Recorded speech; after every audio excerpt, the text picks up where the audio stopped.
people are in love these days with being meta.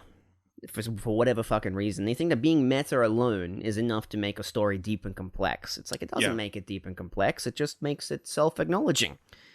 So the fundamental issue is that while deep fourth wall breaks can be clever and work into the film, the text's narrative and themes, it often doesn't, and mostly it's just the quickest way to write a joke. The quickest, because all the joke is you say, this is a show in the show. Yeah. That's it. Yeah. Or this is a movie in a movie, and that's it. That's the bare minimum of fourth wall break is the laziest joke anyone can write. Yeah, I think so, because it's designed to immediately make people think it's clever. Yes. It's kind of like the equivalent of, when someone's like an asshole, like they're the biggest cunt on the planet. Yeah. And they'll say like really cuntish things always. But then they'll say something like, oh, that's just because I'm a cunt. And I think that means that, because they've acknowledged that they're a cunt, that all their behavior is completely excused. Or people who say, I'm racist to everyone. Yeah. I'm racist equally, so I'm not racist. I'm an equal opportunity racist, man. Yeah, so the thing is, I actually can like fourth wall breaks or meta texts in general if they're done well, right? Like, you have Opus. And I think, from Satoshi Kon, who literally, the whole thing is about the fiction literally becoming self-aware.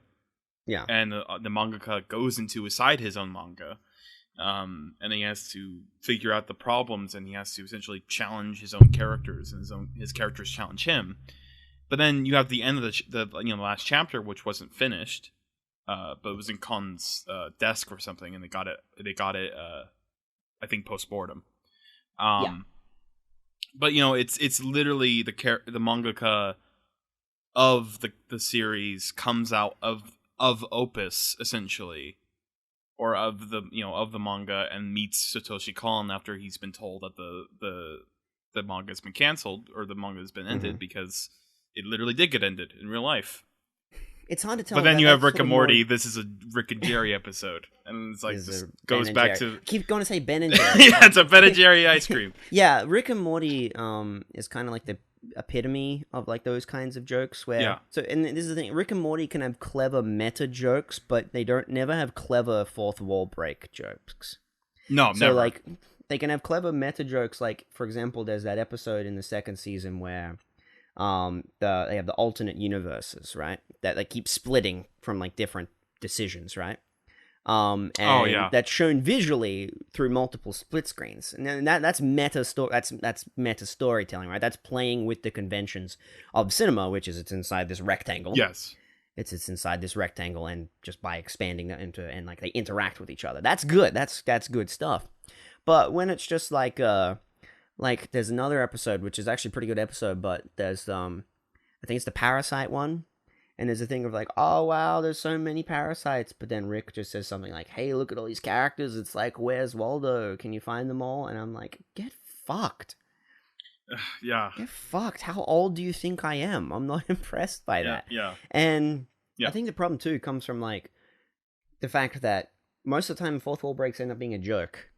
When it can be so much more than that. Like, you got the ending of Memories of Murder, right? It ends with the main character literally staring down the barrel of the camera as if to ask the audience, what do you think? Who do you think did it?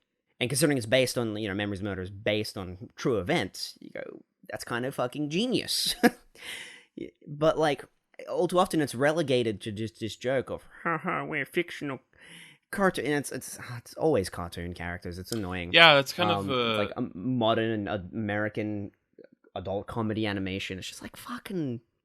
Exactly. I mean, irony poisoning is not a real thing. All right. No. Irony poisoning. That's a brilliant term. Holy shit! Did you come up with that? No. Oh. Got it from Comtown. Right, I don't like it anymore. Of course, you got it from Comtown. Got it from Comtown. Yeah, well, I mean, it's a really good term though. It's like these people literally just envelop themselves in irony, and then they just become completely numb to it, and they start believing it. Become school shooter, yeah, and then it becomes a fucking mass shooter or just a racist. Yeah, proud boy, an honored fellow. Honored fellow, is it? Yeah. Wonder if they like fourth wall breaks. They're probably like, man, no problem with racists. Racists just like the worst media too. Oh yeah. Like racists. Well, I mean, they like love Rick stupid and Morty people because it's so irreverent, man. They're the same people. If you do the Venn diagram of racists, people say the M word. People think fourth wall breaks are funny. Yes. It'd be very...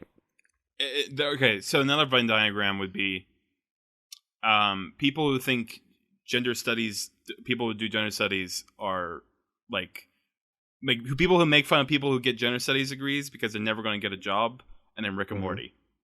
Yep. That's a Venn diagram. Yep. And people... Haha, you don't have any economic value because we live in capitalism.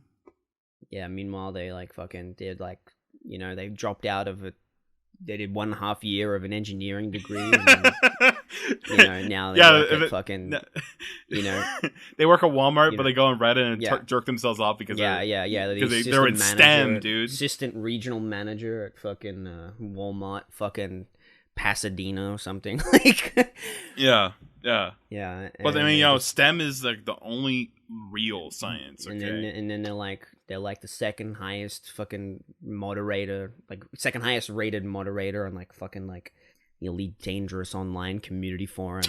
Elite Dangerous. They think they're like top shit.